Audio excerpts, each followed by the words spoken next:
Good morning sir. Good morning students. நம்ம இன்னைக்கு அம்மா இங்கே வா வா ஆசை முத்தம் தாத்தா அந்த பாட்டு தான் பாட போறோம். நான் பாட பாட நீங்களும் கூடவே சேர்ந்து பின்னாடி பாடிக்கிட்டே வாங்க, சரியா? ஓகே.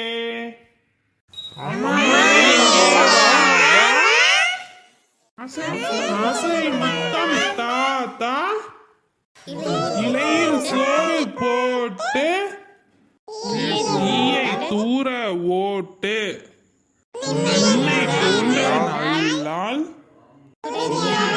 யாவர் உள்ளார் என்ன உனக்கு தொல்லை ஏதும் இங்கே இல்லை ஐயம் இன்றி சொல்வேன் ஒற்றுமை என்றும் வாழாமாம் போதும் செயலே நலமாய் மொழியாம் நமக்கு வழியாம். எல்லாரும் சூப்பரா சொன்னீங்க. எல்லாம் கிளாப் பண்ணுங்க.